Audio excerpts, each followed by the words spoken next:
Hello my friends, today we're going to delve into the captivating world of Mesa Verde pottery, a pottery style that thrived in the Four Corners area of the Southwest many centuries ago. In this video, I'll be taking you step by step on the process of recreating this magnificent Mesa Verde Kiva jar. We'll be using coil and scrape technique for this, as well as other traditional techniques to recreate this wonderful replica. So let's get started on this mesmerizing adventure together. I'll be honest with you guys, when I saw a photo of this jar, the first thing that popped into my head, that sure would make a sweet cookie jar.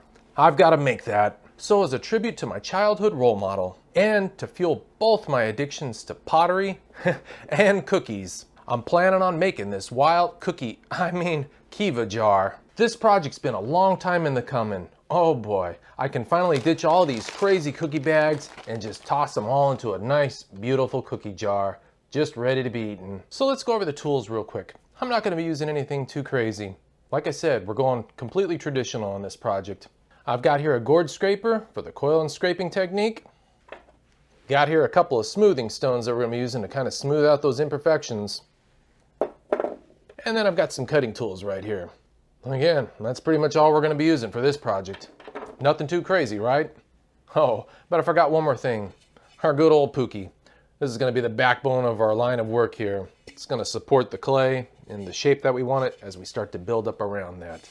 All right, the last thing is a set of blueprints. It always helps to have some kind of a guideline when you're making any kind of a replica or any kind of project, really, to have some kind of a reference to look at when you're making it. It's going to help out a lot. So I have no connections at the museum to be able to find out the exact measurements or get some really good reference material to go from, except for 2 photos that I found on the internet. So using those 2 photos, I was able to sketch up these blueprints for it. And I've got here this big old ball of gray clay that my friend from New Mexico was so kind to send me out. This clay, it fires to a nice, beautiful light gray. So I think this is going to be really good when it comes to replicating this type of jar in that reduction firing atmosphere. So I got my Pookie all ready. It's time to start getting down and dirty with this project. With this clay, I just grinded it up. It's got some twigs and some dirt in it, but it's going to act well with the temper. Oh, speaking of temper, this is something different. I'm actually using some volcanic ash that I found up by Flagstaff area. One of the big cinder cones up there had some really good white volcanic ash, and I'm hoping this is going to help it be a little bit more authentic too. But you can use anything you want. Sand works really well. Anything that's non-plastic.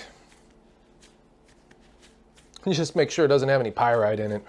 Oh man, you definitely don't want that in your temper or your clay. I've learned that hard lesson from that from a long time. All right, this feels pretty good.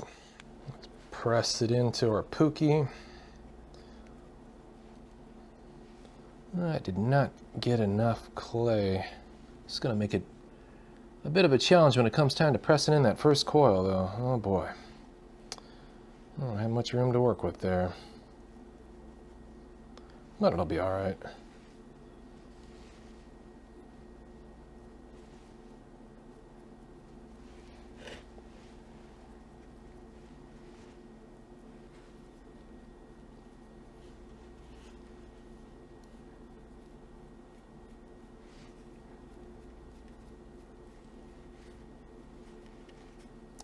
Just kind of smooth out the bottom here. All right, so I've just added my first coil. So before I start pressing these coils in, I always like to double check the blueprints. Here you can see I've got my Pookie line right here. So we're just a little bit up above it right now. We're gonna go a little bit further up, but as we're pressing those coils in, we also want to start pressing it inward.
All right, so I just got done pressing in the second coil for this jar. We're just going to continue sloping it in this nice inward direction.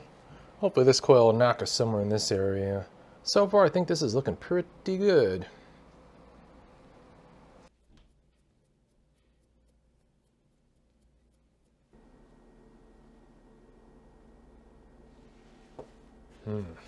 My clay is really drooping. This is some interesting clay that I'm working with. I've not experienced anything quite like this before.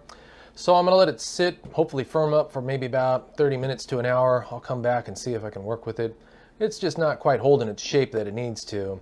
If I was making a seed jar, this would be perfect, but I need it to continue to go in that upward shape, and it's just not able to do that without kind of collapsing in on itself. So we'll come back in a little bit and hopefully cross our fingers that this is gonna be working.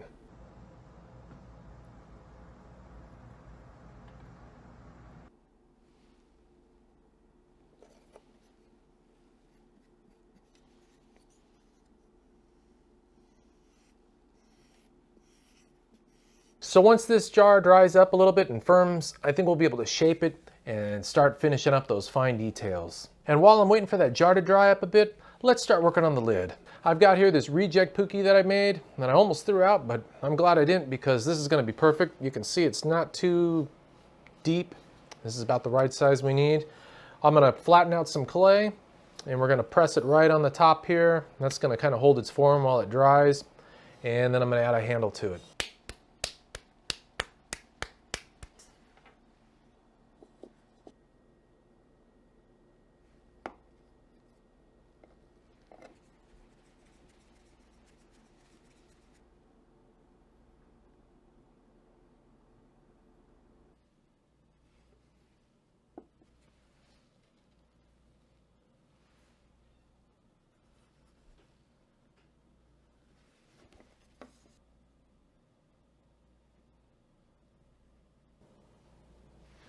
All right, that looks pretty good. That wasn't too bad. So once this firms up, I'll be able to start getting this nice and smoothed out. But I've got a couple hours to wait before that happens. So we'll be back in a little bit.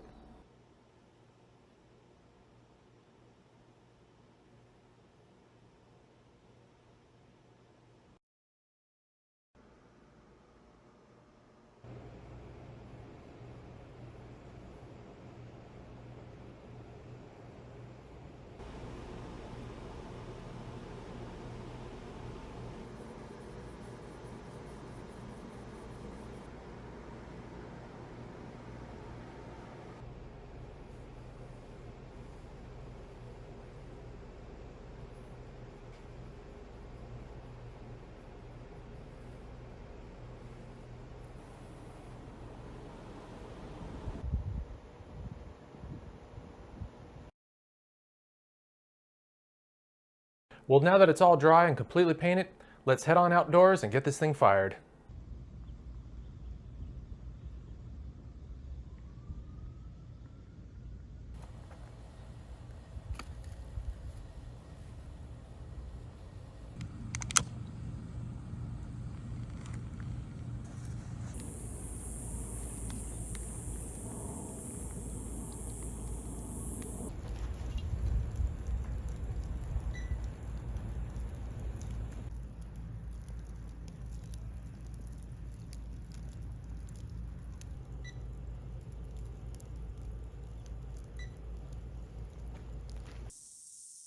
All right, so this has been cooling down for about 3.5 hours.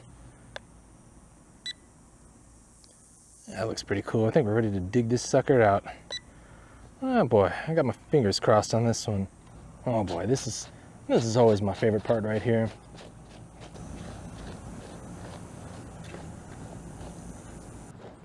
You just never know what kind of results to expect. That looks somewhat white.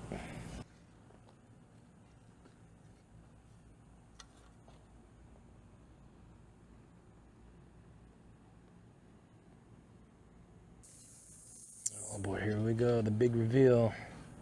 There's some carbon on it, but oh man, look at this side.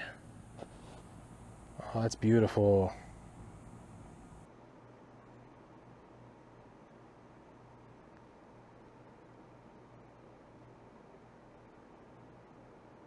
So it's been a few hours. We just got it pulled out. Oh boy, did that look beautiful or what? Oh, just look at this. Isn't this awesome? Oh my goodness, these blacks are just so beautiful right now, aren't they? Oh, wow. It's got a real nice sound to it. Definitely fire it thoroughly. So as you can see right here, I've got a little bit of a carbon issue going on, and that was to be expected. Unfortunately, I did not have a cover sherd to be able to drape over on this side, and in the smothering process, when you're dumping that dirt on, well, unprotected, it landed right there, and that's what created that. So I've got a nice little black spot right there, but I think that looks pretty cool. The nice thing about this too is if I ever get some spare scrap wood, I can always refire this thing and make it even wider than this. But the overall goal was to get that red, black, and as you can see all around this beautiful Kiva jar. Oh my goodness. This is just awesome. Really loving this right now, guys. I also got the lid for the jar, and this was a little bit tricky. I got some carbon right down here on this little section, and that's where it was facing when I had it inward. And just look at these beautiful spindle whorls. They all turned out so amazing. I'm really happy. Oh man. Finally I can add those on display. And I've got this crazy bowl here. This was in a separate firing that I did with the reduction firing. And man, look at the blacks on this. I only did a short video of this one. I haven't released it yet, but man, this one really turned out beautiful. I'm really thinking this reduction firing stuff is just absolutely beautiful. I don't know, guys. Let me know what you think on that. And that sure was a really fun project for me. I hope you guys think so as well. If you did, please be sure to consider hitting that subscribe button and helping this channel grow. And if you liked it, be sure to give it a like. All right, my friends, thanks so much for watching. Till next time.